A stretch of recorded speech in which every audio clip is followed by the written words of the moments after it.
ఒక ఊరిలో తల్లి కాకి పిల్ల కాకి ఉండేది.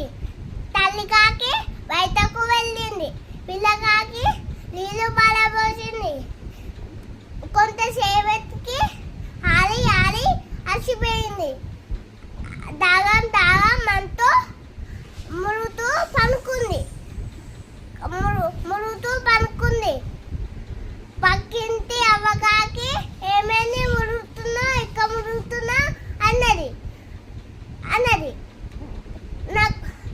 నేను నీరు పారబోసిన నాకు తూపెడుతుంది అన్నది. అవకాకి